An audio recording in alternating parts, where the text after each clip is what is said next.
Hello मेरे सीमे foundation के बच्चों, कैसे हो? सब बढ़िया। अच्छा, इस वीडियो में ना जो आपका जो पेपर है सीमे फाउंडेशन का, fundamentals of financial and cost accounting, इसका अपने लोग कर रहे हैं एमसीक्यू मैराथन। तो इसके अंदर आज जो चैप्टर हम लोग करने वाले हैं वो है depreciation, bad debt and provision for bad date, consignment and joint venture. बस ये चार चार चैप्टर करने का आज है। आपने आई होप है पार्ट 1 कर लिया होगा, ये पार्ट 2 है और इसके बाद एक और पार्ट आएगा, पार्ट 3। आप मुझे जरूर कमेंट बॉक्स में लिख के बताना कि आपको वीडियोस हेल्पफुल लग रहा है कि नहीं लग रहा है, क्योंकि इससे हमें पता चलता है, मोटिवेशन मिलता है, तो हम लोग और आपके लिए काम कर सकते हैं। इस वीडियो का पूरा आनंद उठाइए, पूरा मजा उठाइए। और आप अगर ये 3 पार्ट जो आ रहा है आपका वीडियो, अगर आप ये तीनों पार्ट कर लेते हो ना, तो एग्जाम में 50 में से 45 क्वेश्चन तो आपको कॉमन मिल ही जाएगा फाउंडेशन लेवल में। तो आपको ये कर लेना चाहिए। और अगर आपको ये वीडियो अच्छा लग रहा हो तो अपने सारे सीमे फाउंडेशन के दोस्तों के साथ ये वीडियो शेयर करना ना भूलें। वीडियो को लाइक नहीं किया तो लाइक करो, चैनल को अभी तक सब्सक्राइब नहीं किया तो करो, क्योंकि अभी फाउंडेशन के बाद इंटरमीडिएट फाइनल में भी तो काम आएगा। कितना सारा वीडियो डाला हुआ है आपके काम का, तो वो सारा काम आएगा। ठीक है, तो चलो, ऑल द बेस्ट, अच्छे से वीडियो को एंजॉय करो और all the best for your exam. चलो दोस्त, डेप्रिसिएशन रिवीजन करते हैं। अगर ये शीट आपके पास है ठीक है, नहीं तो मेरे से मांग लेना, मैं दे दूंगा। नहीं तो वीडियो के डिस्क्रिप्शन बॉक्स में चेक कर लेना, आपको लिंक मिल जाएगा, बस आप एंजॉय कर लेना डाउनलोड करके। पर ये सारे क्वेश्चन जरूर करके जाना, क्योंकि इन्हीं में से कोई क्वेश्चन आने वाला है। क्योंकि मैंने लास्ट ऑलमोस्ट 20 ईयर्स समझो जितना क्वेश्चन आया था ना, सारा इकट्ठा कर दिया चैप्टर वाइज। चलो पढ़ते हैं, क्या टाइम वेस्ट करना, पढ़ते हैं। डेप्रिसिएशन चैप्टर से है, देखते हैं क्या क्वेश्चन है। Reduction in the value of asset due to its continuous use is treated as depreciation. अरे एसेट का वैल्यू कम होगा तो उसको क्या बोलते हैं हम लोग? डेप्रिसिएशन। ऑप्शन नंबर डी, 1 का D. Which of the following is considered as depreciable asset? Land appreciable asset है, लाइफ स्टॉक नहीं, बिल्डिंग। हाँ बिल्डिंग, लाइफ स्टॉक समझते हो, गाय बकरी ये सब। हाँ। Amount of depreciation on fixed asset will be fixed in nature if calculated under which of the following method? Straight line में फिक्स्ड होता है, straight line method constant fixed. Reducing balance method में कम होता है, सम ऑफ ईयर डिजिट में कम होता है, double डिप्लाइनिंग में भी कम होता है। जो स्ट्रेट लाइन है जिसमें कांस्टेंट रहता है। Next, X purchase a new plant and machinery for 50,000 on 11/12, purchase कर लिया। The machine was received in factory on 10/1, ठीक है, and was installed and put to use on 18/1, very good. Depreciation on plant कब से आएगा? Put to use के बाद से डेप्रिसिएशन चालू होता है, पुट टू यूज के बाद। तो पुट टू यूज के बाद मतलब 18/1 से होगा। ये इंपॉर्टेंट क्वेश्चन है। डेप्रिसिएशन कब से स्टार्ट होना चाहिए? एसेट पुट टू यूज होने के बाद, क्योंकि पुट टू यूज तक का खर्चा पहले कैपिटलाइज होगा, उसके बाद जाके डिप्रिसिएशन स्टार्ट होगा। Okay, a second hand car is purchase for 2 lakh and sold 140 after 2 years। अच्छा, 2 लाख में खरीदा, 2 साल यूज करके फिर बेच दिया 140 में। If the depreciation is charge 10% SLM, profit loss बोलो। अरे भाई, ओरिजिनल कॉस्ट 2 लाख का एसेट का, इसमें हमको डेप्रिसिएशन 2 साल का निकालना है। 2 लाख इंटू 10%, 1 साल का डिप्रिसिएशन, तो 2 साल का कितना होगा? 40,000। तो ये 160 बुक वैल्यू बच रहा है। 160 का माल आप बेच रहे हैं 140 में, तो कम में ना बेचा, कितना कम में बेचा? 20,000। तो यहां पर लॉस ऑन सेल आएगा 20,000। 160 का माल 140 में बेच रहे हैं ना, मतलब कम में बेच रहे हैं, तो 20,000 का लॉस आएगा, लॉस। मैं ज्यादा फास्ट तो नहीं कर दिया? अब रिवीजन कर रहे हो ना आप लोग, नॉलेज तो ले लिया पूरा चैप्टर का। हाँ, 20,000 का loss. Next, the accounting process of gradually converting the unexpired cost of fix asset into expense over a series of accounting period. अरे अनएक्सपायर्ड मतलब हो गया जो वैल्यू बैलेंस शीट में पड़ा हुआ है, उसको धीरे धीरे हम लोग यूज करते करते डालते जाते हैं पीएल में, बोलते हैं वो क्या है? वो डेप्रिसिएशन है। बेनिफिट डिराइव हो जाएगा, खर्चा बनेगा, डेप्रिसिएशन है।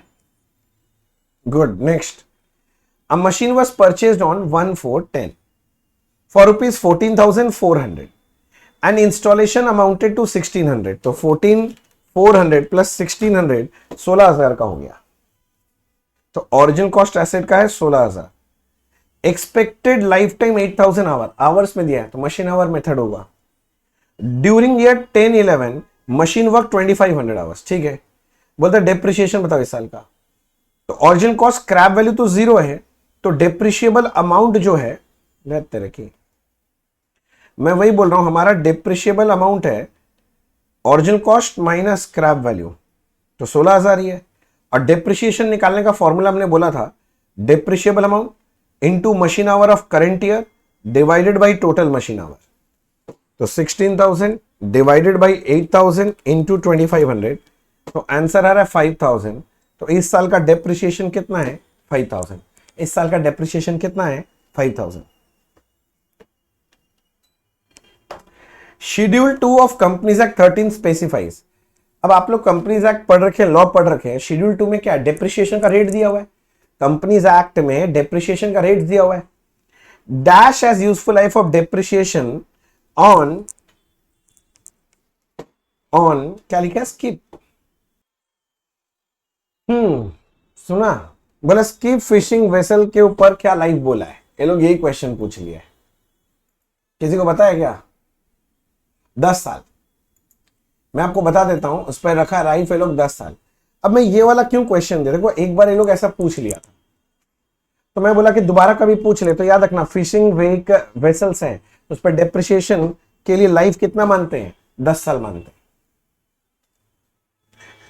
भैया सारा एसेट क्या रखना है? अरे नहीं यार, एक बार ये लोग ऐसा डाल के रखा था, मैं सोचा कि आपको बता दूं। एमसीक्यू में अगर आएगा तो 10 इयर्स मार्क करने में टाइम नहीं लगेगा। अब कभी देखा ही नहीं तो कैसे चलेगा? एक यही पूछा, 3 बार पूछा था, पता नहीं क्यों पूछा। Which of this is an example of accelerated method of depreciation? WDV से फटाफट डेप्रिशिएशन होता है कि स्ट्रेट लाइन में फटाफट होता है, सिंकिंग फंड में होता है कि एन्युटी मेथड में होता है? फटाफट एक्सीलरेटेड मेथड ऑफ डेप्रिसिएशन। क्या बोलोगे? WDV मेथड को हम लोग एक्सीलरेटेड मेथड ऑफ डेप्रिसिएशन बोलते हैं, WDV। याद रखना, एक्सीलरेटेड मेथड ऑफ डेप्रिसिएशन पूछेगा तो WDV लगा देना, ठीक है। नेक्स्ट 9 हो गया भाई, आगे बढ़ने दो। 10, under which method of depreciation annual depreciation fluctuates with the volume of production? Production unit method, production method, नाम ही बोला प्रोडक्शन की वजह से डेप्रिसिएशन चेंज होगा, तो प्रोडक्शन मेथड में होगा, और किस में होगा? The portion of acquisition cost of asset yet to be allocated. Yet to be मतलब जो एलोकेट हो गया वो डेप्रिसिएशन है, जो एलोकेट नहीं हो book value, return down value है। कौन सा ऑप्शन है? रिटर्न डाउन वैल्यू, जो बचा हुआ है बुक्स में दिखाई दे रहा है। कैरिंग अमाउंट भी बोल सकते हैं। अरे ये तो वही वाला क्वेश्चन वापस आ गया, अभी तो किया था यार, इसको 2 बार क्यों टाइप कर? यही वाला क्वेश्चन, ये क्वेश्चन नंबर 5 है, देखो ये वापस डाल दिया। अरे यार क्वेश्चन नंबर 5 है, क्वेश्चन नंबर 5 मैं लिख दिया सेम एज क्वेश्चन 5। 2 बार क्यों टाइप किया भगवान जाने। मैं बोल रहा ना, एक क्वेश्चन इतना बार है ना, हर क्वेश्चन क्या बताऊं। How does depreciation affect basic accounting equation? तो डेप्रिसिएशन की वजह से क्या होता है? Depreciation to fix asset, depreciation हमारा खर्चा है। जरा सोचो, डेप्रिसिएशन जब करते हैं एंट्री क्या करते हैं? Depreciation account debit to fixed asset. Depreciation मेरा एक्सपेंस है, एक्सपेंस बढ़ गया तो प्रॉफिट कमेगा, प्रॉफिट कमेगा तो इसके वजह से मेरा नंबर 1 कैपिटल कम हो जाना चाहिए, और दूसरा एसेट भी कम हो जाना चाहिए। तो ये इसकी वजह से क्या होगा? कैपिटल भी कम होना चाहिए, एसेट भी कम होना चाहिए। कैपिटल मतलब मालिक का पैसा, शेयर होल्डर्स फंड, इक्विटी। तो पहला बोले lead to decrease in asset, हाँ, एंड शेयर होल्डर्स इक्विटी। हाँ, ऑप्शन नंबर ए ही करेक्ट है, आगे देखना ही नहीं है। बोलो क्लियर हो गया? 13, 14, total depreciation of asset cannot exceed it's depreciable amount होना चाहिए, बट टोटल डेप्रिसिएशन किससे ज्यादा नहीं हो सकता। तो डेप्रिशिएबल अमाउंट या कॉस्ट कुछ भी बोल लो, कौन सा ऑप्शन है? Depreciable value. वही डेप्रिशिएबल अमाउंट को लोग लिखा है depreciable value. Which of the following is an external cause of depreciation? External क्या है? एक्सटर्नल कॉज कौन सा है? जरा चेक करके तुम खुद बताओ, सोचो और खुद बताओ, इनमें से कौन सा एक्सटर्नल कॉज ऑफ डेप्रिसिएशन, ये देखना है। बोलो जी, external cause of depreciation. Good, very good, obsolescence, एकदम सही बोला, ऑब्सोलेंस है। रूटीन रिपेयर, रिपेयर के वजह से कोई डिप्रेशन थोड़ी ना होता है। रिड्यूसिंग बैलेंस, ये तो हो ही नहीं सकता। Obsolescence, obsolescence can be due to, याद है हमने बताया था आपको, change in technology, change in taste and preference, expiration of legal rights, इसमें किसी में हमारा कंट्रोल नहीं है। वेयर एंड टेयर तो यूज करने से, यूज करेंगे तो इंटरनल हो गया ना रीजन। ये इंपॉर्टेंट क्वेश्चन है, मार्क करके रखो। Which of the following method of depreciation result in fixed per unit cost of depreciation? Fixed per unit cost of depreciation, straight line, reducing balance, sinking fund, production unit. Per unit बोल रहा है ना, per unit, अच्छा production unit method होगा। Unit मैंने ध्यान नहीं दिया था, यूनिट बोल दिया, मतलब प्रोडक्शन यूनिट मेथड होना चाहिए। अब देखो क्या बोल रहा है, परचेज प्राइस ऑफ मशीन 890 है, फ्रेट एंड कार्टेज 7000, ये तो कैपिटलाइज हो जाएगा, इंस्टॉलेशन 30,000, इंश्योरेंस चार्ज नहीं, इंश्योरेंस चार्ज तो रेवेन्यू एक्सपेंडिचर है, छोड़ दो। तो मेरा एसेट का दाम कितना है पहले ये देखो, 890 है तेरी, 890 प्लस 7 प्लस 30, तो ये हो गया 927, ठीक है। उसके बाद बोलता है रेसिडुअल वैल्यू 40,000 है, लाइफ बोलता है 5 साल है। The amount of annual depression under SLM, तो ये होना चाहिए 927 minus scrap value 40,000 divided by useful life 5 years, 927 minus 40 useful life 5 years, 177,400 है, हाँ 177,400, ऑप्शन नंबर ए आ रहा है 177,400। इंश्योरेंस मत लेना मुन्ना, इंश्योरेंस तो रेवेन्यू है ना, हर साल देना पड़ेगा ना, एसेट को इंश्योर करके रखें तो हर साल इंश्योरेंस प्रीमियम देना पड़ता, रिकरिंग है रेवेन्यू एक्सपेंडिचर, वो मत ले लेना।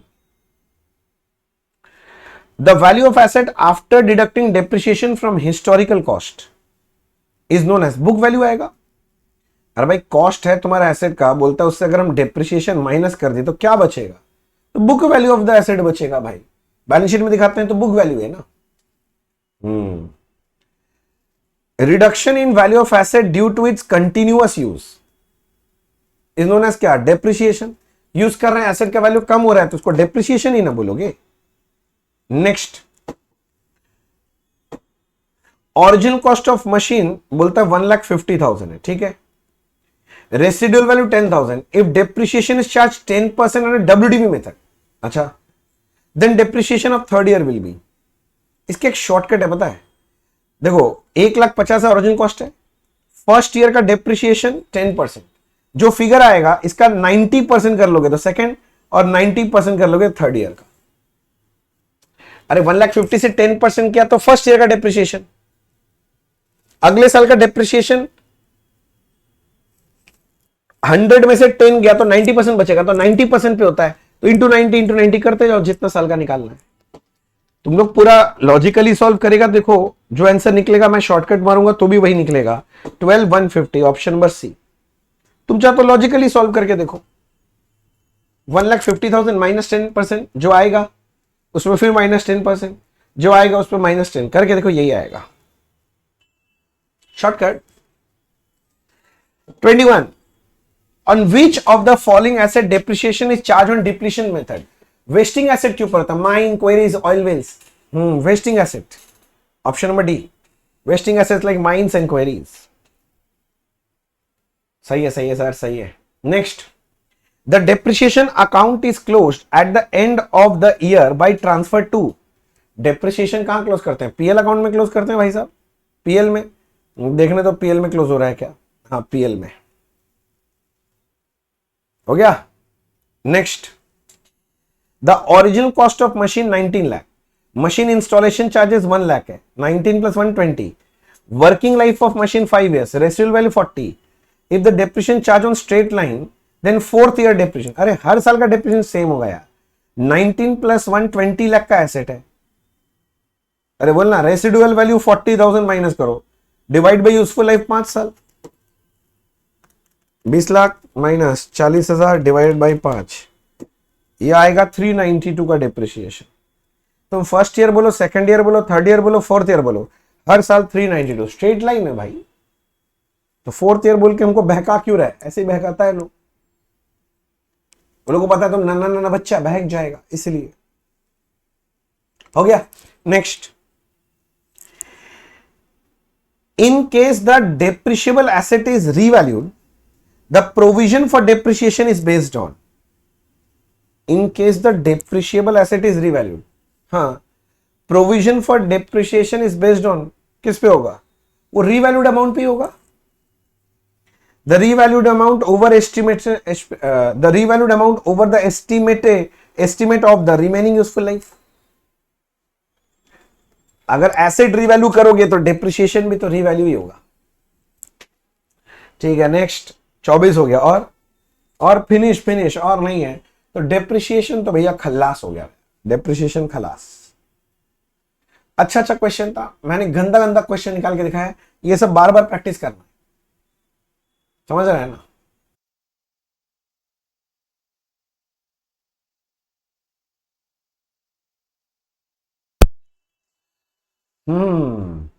तो चलिए अपने लोग अब आगे एमसीक्यू प्रैक्टिस करते हैं। ये है वो प्रोविजन फॉर बैड डेट से रिलेटेड। चलिए पढ़ते हैं कि करके एमसीक्यू, देखते हैं क्या होता है। In which account the loss due to non realisation of any portion of credit sale will be debited.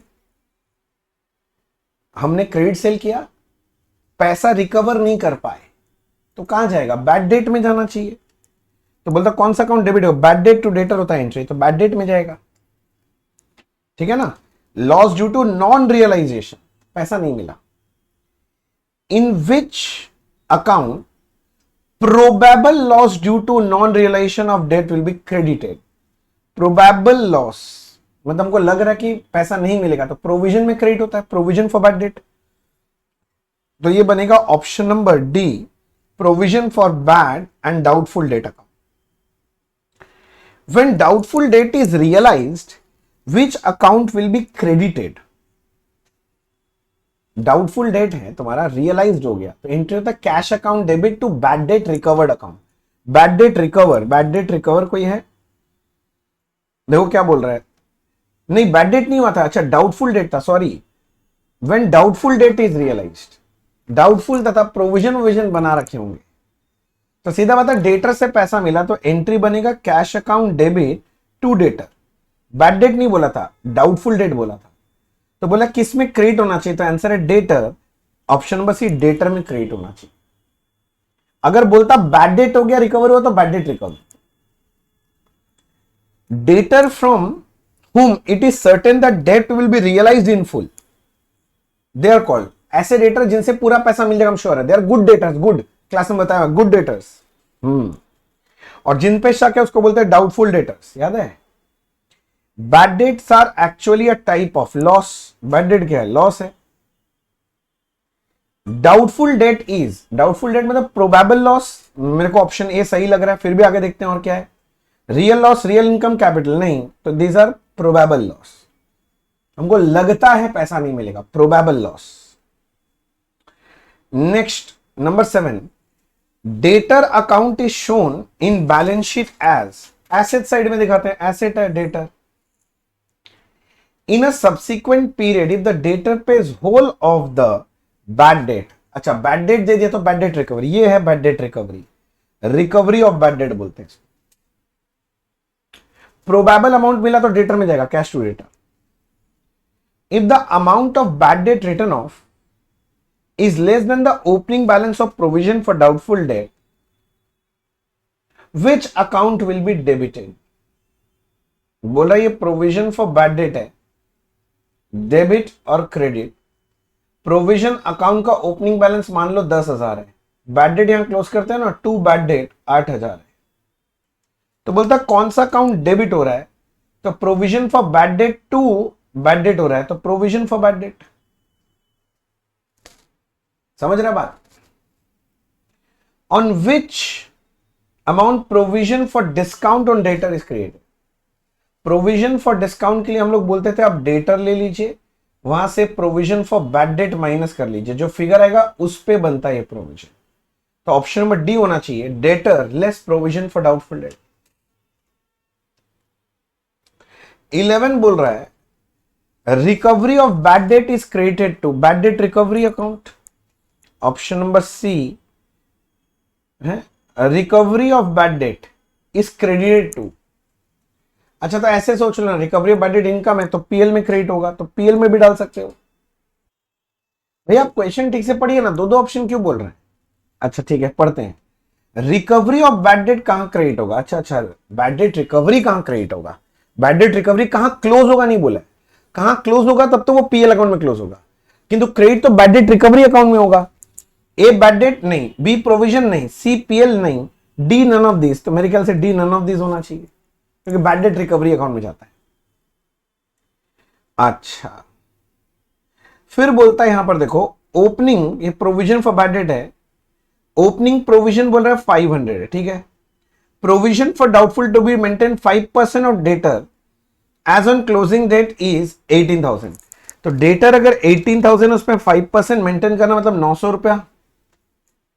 तो बोल रहा है amount to be debited to PL, तो पीएल में कितना डालेंगे, तो 400 रुपया पीएल में जाना चाहिए। ऑप्शन नंबर बी, अकाउंट बनाना चाहिए। हमने क्लासेस में डिटेल में अकाउंट पढ़ रखा है तो आपको समझ में आ गया होगा। Next, debtor on closing date is 20,000, ठीक है। Provision for doubtful debt on closing date created 5% है। तो प्रोविजन फॉर डाउटफुल डेट या बैड डेट बोला 5% किसके ऊपर, 20,000 के ऊपर 5% यानी 1,000 होता है। Requirement of discount on debtor 4% है, बोलता है amount of provision for discount. तो डेटर लो minus provision for bad debt करो, ये जो फिगर है इस पे प्रोविजन फॉर क्या बोलते हैं डिस्काउंट ऑन डेटर बनेगा। तो इसके ऊपर बनाने से बनेगा 760 रुपीज का। तो ऑप्शन नंबर ए 760।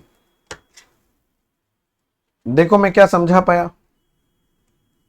नेक्स्ट 14 नंबर बोल रहा है 14, if bad debt written of is 100, bad debt right of हो रहा है 100 का, ठीक है। Opening provision for bad date 650। अच्छा, ओपनिंग प्रोविजन बोल रहा है 650, बैड डेट तो यहां क्लोज हो जाना चाहिए। क्लोजिंग डेटर 6,000 है, ठीक है। प्रोविजन फॉर डाउटफुल डेट 5%, तो 6,000 का 5% कितना, 6,530, 300 रुपए का क्लोजिंग प्रोविजन बनाना है। What amount should be debited और क्रेडिटेड टू पीएल, तो टू पीएल आना चाहिए ना, अगर टैली करवाना है तो 400, 250 रुपए का पीएल क्रेडिट हो जाना चाहिए। तो 250 रुपए से पीएल क्रेडिट हो जाना चाहिए, ठीक है ना। और ये account provision for bad debt account debit हो जाना चाहिए।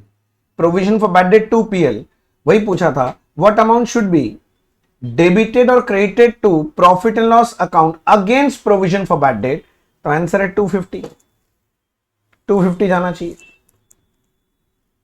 बोलो समझ में आ गया। मतलब 250 डेबिट मतलब प्रोविजन अकाउंट के डेबिट साइड में आएगा, समझ गया ना। ओके, नेक्स्ट बोलता है opening provision for bad debt 800 है। तो ओपनिंग, ये प्रोविजन फॉर बैड डेट है, ओपनिंग बोल रहा है 800 है। Closing provision for bad debt 10% on closing debtor of 18,000, मतलब 1,800 रुपया हो जाएगा। 18,000 का 10%। Amount debited to PL against provision for bad debt 1,700 है। बोल रहा है बैड डेट कितना क्लोज किया ये बताओ, ये बैड डेट बैलेंसिंग फिगर निकलेगा। तो भैया 800 प्लस 1,700 माइनस 1,800, तो बैड डेट निकलना चाहिए 700 रुपए का। ऑप्शन नंबर बी 700 रुपए, 700 रुपए, 700 रुपए, 700 रुपए, समझ गया। नेक्स्ट 15 नंबर हो गया, 16 नंबर पे चलते हैं। देखो 16 में क्या बोल रहा है, to write off bad debt following entry is pass. Bad debt के लिए एंट्री होता है bad debt account debit to debtor, ये होता है। Provision for bad debt debit debtor, ना ना ना ना, बैड डेट अकाउंट डेबिट और debtor account credit, option number C. Recovery of bad debt, ये तो मेरा इनकम है भाई, इनकम, तो इसकी वजह से इंक्रीज इन नेट इनकम होगा आपका। ग्रॉस प्रॉफिट में सर नहीं पड़ेगा, पीएल का आइटम है। Provision for discount allowed on outstanding debtor balance should be calculated at an appropriate rate on total debtor, नहीं, total debtor net of any bad debt written off, total debtor less total creditor, नहीं, total debtor net of any bad debt written off, हाँ, and after deducting cumulative amount of any provision for doubtful debt, yes. मतलब बोल रहा है debtor लो, उसके बाद आपका कोई फर्दर बैड डेट है तो वो माइनस करो, और प्रोविजन फॉर बैड डेट है तो वो माइनस कर लो, यस। ये वाले फिगर पे प्रोविजन फॉर डिस्काउंट निकलेगा, करेक्ट ही है, option number D. Good debtors है, good debtors basically.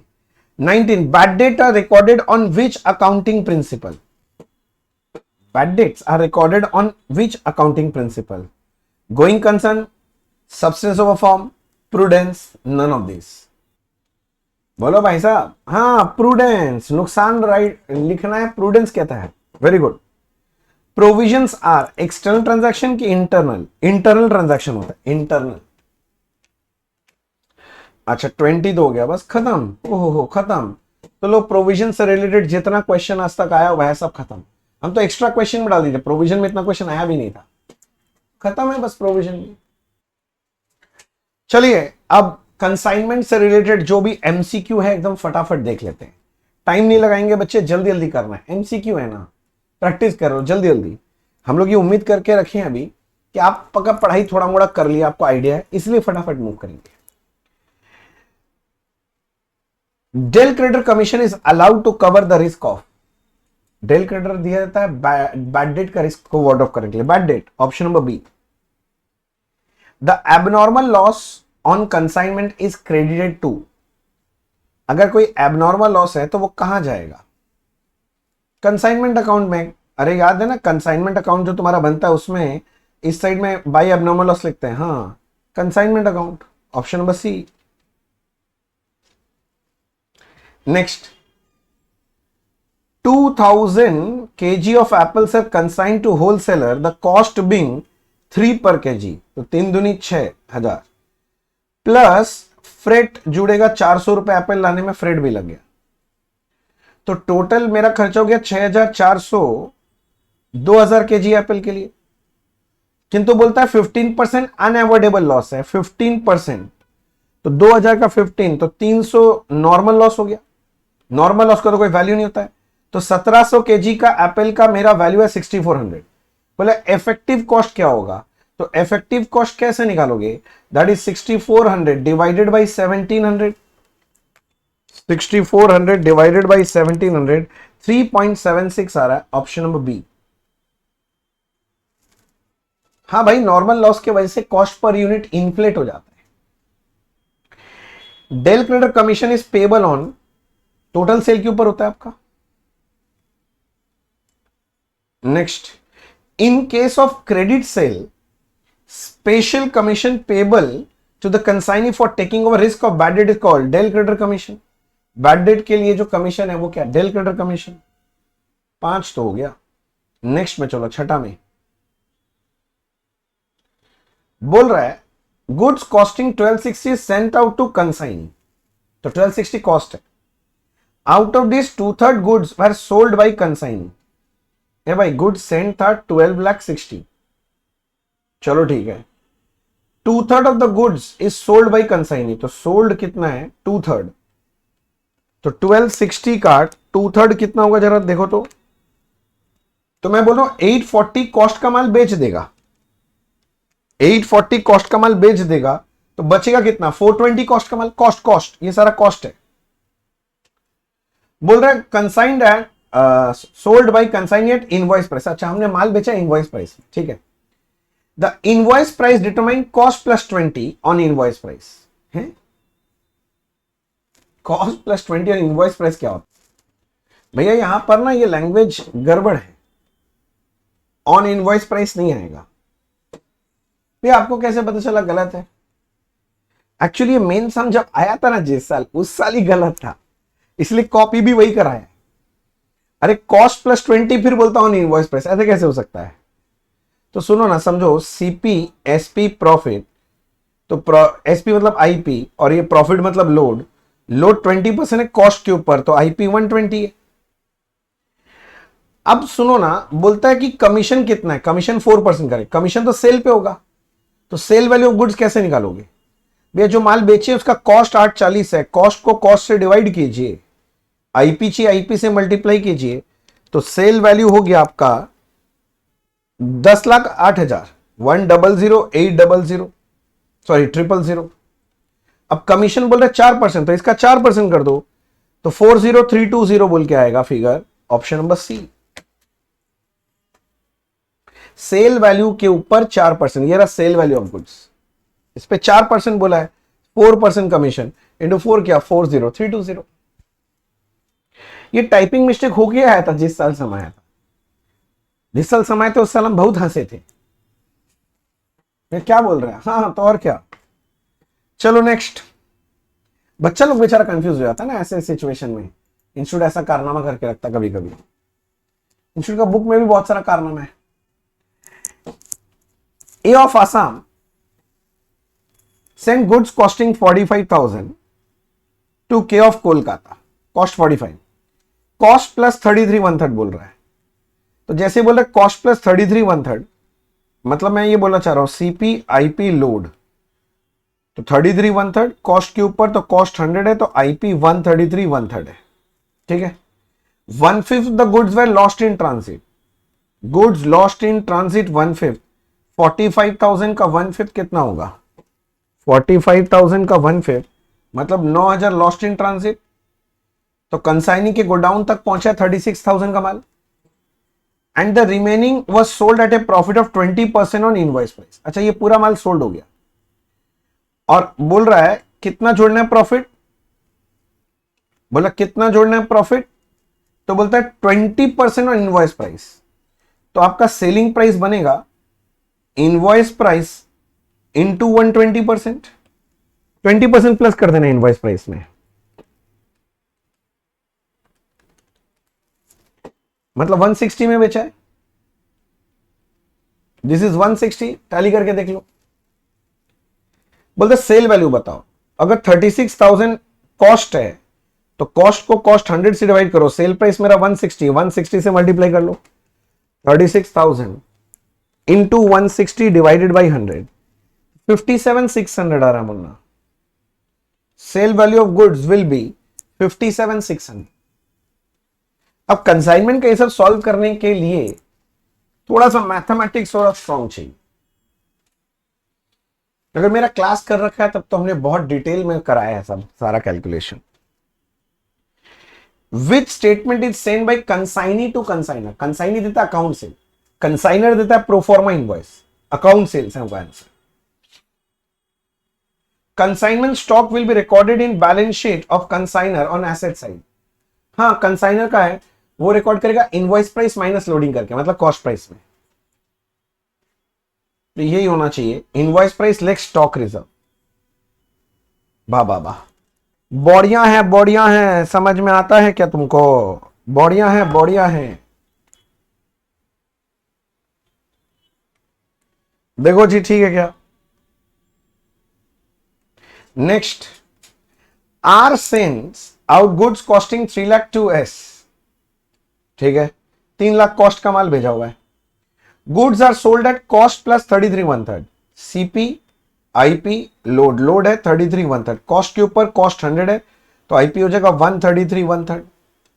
The consignor ask consignee to pay an advance for an amount equal to 60% of sale value.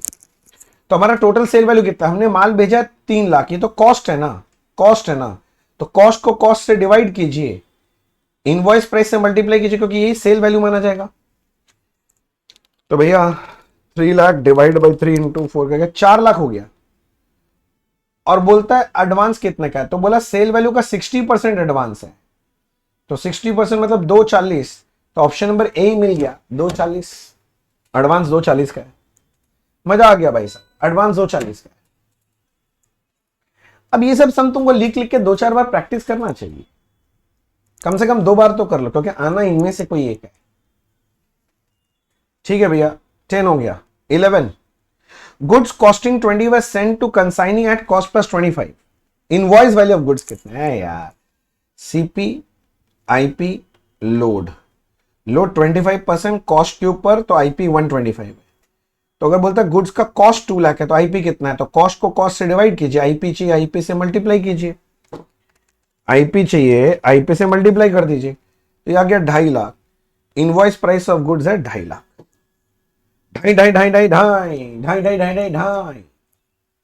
11,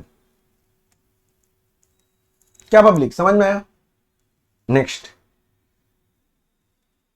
चले ना। हाँ, goods send consignment, goods send to consignment, send on consignment at cost plus 33, CP IP load बोल रहा है 33 1/3, cost के ऊपर cost 100 है, तो आईपी 133 1/3 है। The percentage of loading on invoice price, load on invoice price का परसेंटेज, तो लोड 33 1/3 है, इनवॉइस प्राइस 133 1/3 है, परसेंटेज निकालना है तो इनटू 100, 25% आएगा, 25, ऑप्शन नंबर ए। देख लो। अब मैं मैथ्स थोड़ी ना सॉल्व कर करके दिखाऊंगा अभी इस लेवल में आके, राइट? तुम कर ही लेगा, इतना तो उम्मीद रखना पड़ेगा मेरे को तुमसे।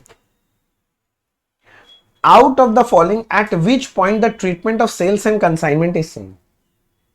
सेल्स में भी गुड्स बाहर जाता है, पोजीशन ऑफ गुड्स, कंसाइनमेंट में बाहर जाता है, तो भैया स्टॉक आउटफ्लो सही ऑप्शन है। सेल और कंसाइनमेंट में सिमिलैरिटी क्या है? दोनों केस में स्टॉक बाहर जाता है, सेल में ओनरशिप जाता है किंतु कंसाइनमेंट में ओनरशिप नहीं आता है। On 1st April 15, Abhay of Patna consigned goods costing 7,500 to B.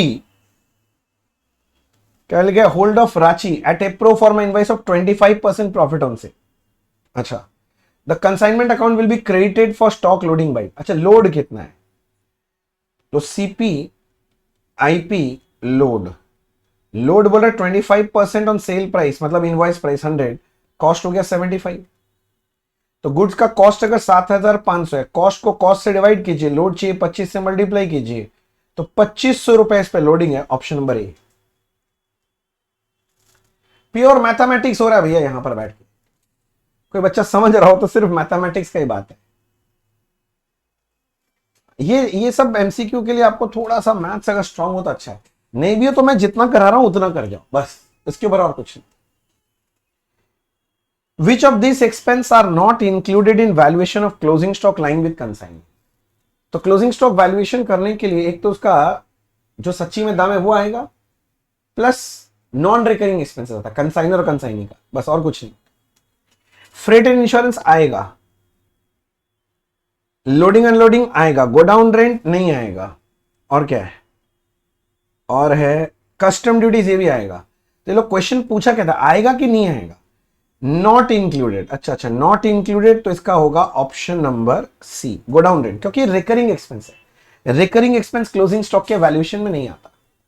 Recurring expense closing stock के वैल्यूएशन में नहीं आता, नहीं आता, नहीं आता, नहीं आता। नेक्स्ट 15 हो गया, आगे बढ़ने दो। 16 नंबर भाई साहब, 16 में आते हैं। बोलता x and goods worth 1 lakh to Y. अच्छा, गुड्स का वर्थ कितना है? 1 lakh on consign basis at 20% above cost price. CP IP load, load है 20% अबव कॉस्ट प्राइस, तो आईपी हो जाएगा 120। The goods are sold by consignee at a markup of 15% of invoice price. अच्छा, invoice price से 15% जोड़ के सेल प्राइस आता है, तो सेल प्राइस बोल रहा है जो इनका इनवॉइस प्राइस है प्लस 15%। कैलकुलेटर चलाओ, 120 में प्लस 15% मतलब 138। बोलता find the total markup over the cost price of the goods. Total markup, तो टोटल मार्कअप अपना हो गया कितना?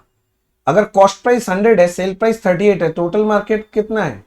38% ऑन कॉस्ट, 38%। कैसा लगा? बढ़िया लगा। Next, consignment account is nominal. Consignment से प्रॉफिट लॉस निकलता है, नॉमिनल अकाउंट है, नॉमिनल अकाउंट है। 18, goods lying with consignee are shown as. Consignee के पास जो माल है वो हमारा एसेट साइड और बैलेंस शीट में आना चाहिए। क्लोजिंग स्टॉक है हमारा, तो they are my closing stock. Consignee के पास जो भी माल पड़ा हुआ है क्लोजिंग स्टॉक है। The consignment account is made on the following basis. Accrual basis, भाई हम सारा अकाउंटिंग अक्रूअल बेसिस में बनाते हैं। अक्रूअल बेसिस, कंसाइनमेंट अकाउंट भी अक्रूअल बेसिस में बनता है। 20, ध्यान से पढ़ो क्या बोल रहा है, बहुत बढ़िया है। X send out goods to Y costing 150 at cost plus 25% on invoice price. यार फिर ये गलती, ये क्या पापी आदमी है। तो x send out goods to Y बोल रहा है, कॉस्ट 150 है, 25% जोड़ के बेच रहा है। सीपी आईपी लोड 25% कॉस्ट पे जुड़ेगा तो 125 है। 3/4 of the goods were sold by Y at 176। ठीक है, 3/4 माल बेच रहे हैं हम लोग, तो टोटल गुड्स अगर 150 का है, जो माल बेच रहे हैं, कॉस्ट ऑफ गुड्स सोल्ड कितना है? 150 का 3/4, 150 का 3/4 है कॉस्ट ऑफ गुड्स सोल्ड, मतलब 1,12,500। अगर मैं पूछूं इस माल का इनवॉइस प्राइस बताओ, तो 1/12/500 अगर कॉस्ट प्राइस है, कॉस्ट को कॉस्ट से डिवाइड करो, इनवॉइस प्राइस चाहिए, इनवॉइस प्राइस से मल्टीप्लाई करो, तो ये आपका आ रहा है 140625 इनवॉइस प्राइस, और सेल वैल्यू तो 176 है। बोलता है commission 5% up to invoice value and 10% of any surplus over invoice value. तो भैया कमीशन बोल रहा है 5% किसका, इनवॉइस प्राइस का, 5% ऑफ इनवॉइस प्राइस प्लस कितना परसेंट बोला था, 10% ऑफ सरप्लस, सरप्लस मतलब sale price minus invoice price. तो इनवॉइस प्राइस था मेरा 14625, इस पे 5% लीजिए एक तो, प्लस 10% करना है, सेल प्राइस है मेरा 176, हाँ, माइनस 140625। मेरे को कैलकुलेट करने दो, 140625 इंटू 5%, 703, ये आ रहा है 7031.25 प्लस 1,76,000 माइनस 140625, उसका 10%, तो ये आता है 3537.5। अब जोड़ लीजिए इन दोनों को, तो ये फिगर बन रहा आपका 10568.75, 10568.75, ये option number C, 10568.75 option number C. देख लो, ऐसा बहुत सारा क्लासेस में किया हुआ हमारा कमीशन निकालने का स्टोरी।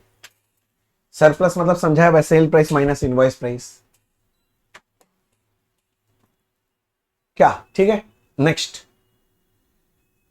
नंबर 21, अच्छा एक ही और बचा है। Which of the following term is applicable about consignment, consignment sale of good, नहीं वो तो शिपमेंट ऑफ गुड्स होता है। Option number C, shipment of goods, मिल और खत्म, कंसाइनमेंट भी खत्म, इसमें और कुछ नहीं। मैं जितना करा रहा हूं ना सर आपको, ये सारा आपका हो जाना चाहिए। मेरे कराने के बाद भी 1 से 2 बार इनको प्रैक्टिस करनी, शीट आपके पास हो गई, मैंने तो दे दिया। अगर नहीं मिला बाई चांस, कोई घबराने का बात नहीं मिला है ना, मेरे से मांग लो, मैं दे दूंगा। नहीं तो इस वीडियो का डिस्क्रिप्शन बॉक्स में जाके देखना, वहां पर लिंक होगा, डाउनलोड कर लेना, सिंपल। ये खत्म हो गया। चलो बच्चे लोग, ज्वाइंट वेंचर का क्वेश्चन देखते हैं। ज्वाइंट वेंचर में क्या क्या क्वेश्चन पूछा गया अभी तक, एमसीक्यू में।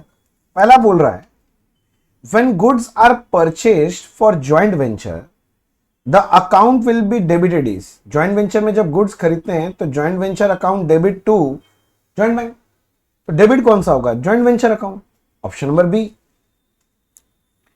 ज्वाइंट वेंचर अकाउंट इज, वो तो नॉमिनल अकाउंट है भैया, खर्चा इनकम आता है, nominal account. Third, A and B entered into joint venture to share profit loss in the ratio 2:1, ठीक है।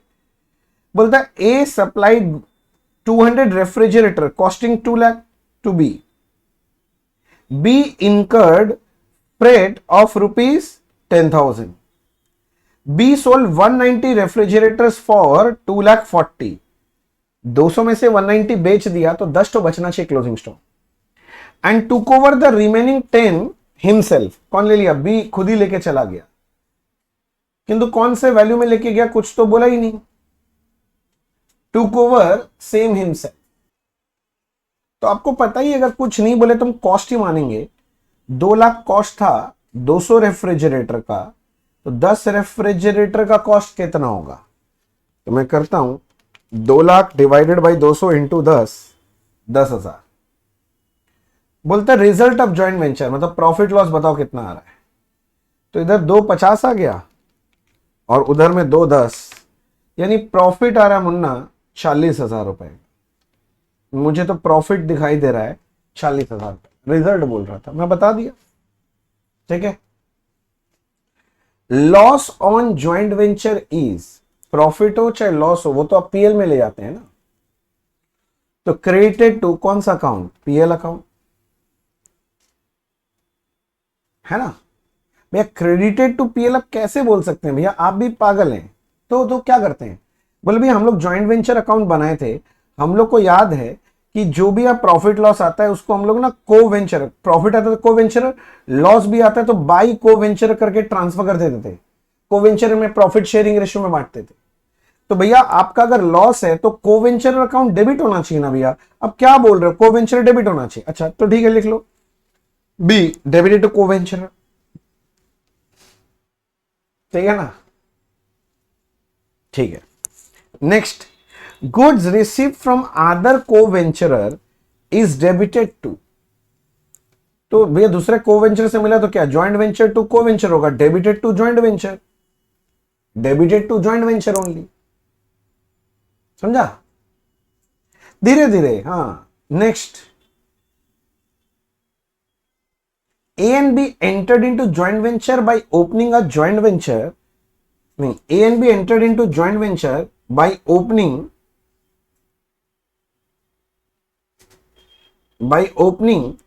a joint bank account. नशा में टाइप किया है लोग। Joint bank account contributing ₹10 lakh, ठीक है। The profit sharing ratio of A and B is 3:2. Okay, how much amount should B contributed by A? तो बोलता है टोटल 10 लाख का कैपिटल देना है दोनों जन को मिला के, 3:2 में कंट्रीब्यूट करेगा, मतलब 3/5 एंड 2/5, मतलब 6 लाख ए को देना चाहिए और 4 लाख बी को देना चाहिए। बोले ए कितना देगा, तो ए भाई 6 लाख देगा, 3/5 का अगर पार्टनर तो देगा ही ना, पार्टनर मतलब कोवेंचर, क्या दिक्कत, कुछ नहीं। 7, if separate set of books is maintain and supplier grant discount at the time of making the payment for purchase of goods, such discount receive will be treated as income है अपना, वो joint venture में credit हो जाता है, income है, income of joint venture has credited to joint venture, income है भाई, क्रेडिटर को कम पैसा देंगे तो इनकम नहीं होगा।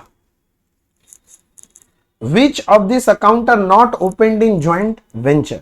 स्टॉक रिजर्व नहीं खुलता, यही तो नहीं खुलता। ज्वाइंट बैंक खुलता है, ज्वाइंट वेंचर खुलता है, को वेंचर खुलता है, कौन सा नहीं खुलता है? Stock reserve. ये तो कंसाइनमेंट वगैरह में खुलता है, कंसाइनमेंट ब्रांच वो सब में होता है।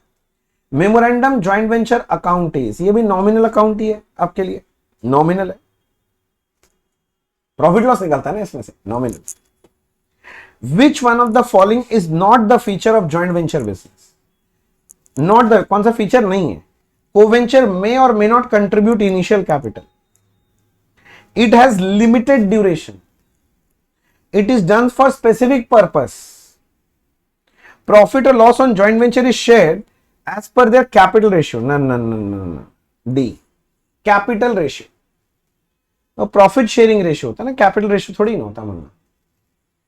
Next 11, what is the nature of joint venture with co venture? Joint venture with co venture personal account है, पर्सनल अकाउंट है। इफ वुड गुड्स कॉस्टिंग, क्या लिखा है, goods costing 20 is taken over by venturer, if would नहीं, if goods costing 20,000 is taken over by venturer at 15,000, 20 का माल 15 में ले गया तो 15 ही माना जाएगा। Joint venture account will be created by 15। अरे ज्वाइंट वेंचर अकाउंट में जब को वेंचरर लेके जाएगा तो जिस वैल्यू में टेक ओवर क्या वही ना लिखेंगे, तो ज्वाइंट वेंचर में क्रेडिट कितना करेंगे, 15 में ले गया तो 15 ही करेंगे क्रेडिट, नहीं। नेक्स्ट ये हो गया 12, अब इधर 13 number, which of the following account is maintained in joint venture when separate set of books are maintain? कौन सा मेंटेन होता है? Joint bank, joint venture, co venture, तीन ही तो मेंटेन होता है। ज्वाइंट बैंक होता है, हाँ, ज्वाइंट वेंचर होता है, हाँ, को वेंचर होता है, हाँ, ऑल ऑफ दिस। हम लोग इससे अच्छा अच्छा क्वेश्चंस क्लास में सॉल्व कर रखे हैं, ये तो कुछ भी नहीं है। 14, in a joint venture X and Y sharing profit losses equally, ठीक है। एक्स परचेज गुड्स, भैया एक्स परचेज कर लिया गुड्स, ठीक है ना, परचेज कर रहा है goods costing 40,000, Y sold the goods for 50,000, x is entitled to get 1% commission on purchase, तो परचेज 40,000 का 1% मतलब 400, Y is entitled to get 5% commission on sale, तो 5 से 25, 2500। प्रॉफिट कितना आ रहा है बताओ, लो प्रॉफिट निकालो, 50,000 माइनस 40,000 माइनस 400 माइनस 2500, ये हो गया 7100, प्रॉफिट 7100 बी। खलास, ज्वाइंट वेंचर भी खलास हो गया, देख लो। और नहीं बचा। हाँ, मैं जो करा रहा हूं क्वेश्चंस कर लो, आपको एक क्वेश्चंस मैंने दे दिया है तो मिल गया होगा। अगर आप तक नहीं पहुंच पाए कोई कारण से आप मेरे से मांग लो, या फिर वीडियो अगर आप देख रहे हो तो डिस्क्रिप्शन बॉक्स से डाउनलोड कर, ठीक है। पर ये सारे क्वेश्चंस दोबारा करना, मेरे साथ कर रहे हो वापस प्रैक्टिस करके जाना, क्योंकि जो क्वेश्चन आना है अब इनके अंदर से आना है, क्योंकि इंस्टीट्यूट यही पूछता है घुमा घुमा के, बार बार घुमा घुमा के यही पूछता है, तो आपको यहीं से कर लेना चाहिए। जॉइंट वेंचर खत्म। अगर आप वीडियो के इस पड़ाव में आ गए हैं तो यानी सीएमए फाउंडेशन का आपका अकाउंट्स पेपर का जो हम लोग एमसीक्यू मैराथन कर रहे हैं, इसका जो पार्ट 2 है आपने फिनिश कर लिया। आई होप आपने इसके पहले पार्ट 1 देख लिया होगा, अब ये पार्ट 2 हो गया, बस एक और पार्ट बचा, पार्ट 3 वो करो, काम खत्म हो जाएगा। इसके अलावा अगर आपको वीडियो अच्छा लगा तो कमेंट बॉक्स में जरूर लिख के बताना कि आपके लिए वीडियो हेल्पफुल है कि नहीं है। अगर आप और कोई टॉपिक पे चाहते हो कि मैं वीडियो बनाऊं तो उसका सजेशन भी कमेंट बॉक्स में लिख के जरूर देना। और अगर ये जो वीडियो में मैंने पढ़ाया इसका अगर पीडीएफ चाहिए तो मैंने आपका लिए ये जो पीडीएफ है ना डिस्क्रिप्शन बॉक्स में दे दिया है, उसका लिंक दे दिया पीडीएफ का, आप डाउनलोड कर लेना। और नहीं तो फिर एक काम करना, जो कमेंट में जाओ, उसका जो पहला कमेंट है उसको मैं पिन कर देता हूं, वहां पर भी लिंक दे दे रहा हूं, वहां से डाउनलोड कर लेना। और इस वीडियो को अपने सारे सीएमए के दोस्तों के साथ शेयर करना अगर आपको लगे कि ये हेल्पफुल वीडियो है तो, नहीं हो तो मत करना, इट्स ओके। और अगर चैनल को सब्सक्राइब नहीं किया तो जल्दी से सब्सक्राइब कर लो, ठीक है। चलो, all the best for your exam, bye bye.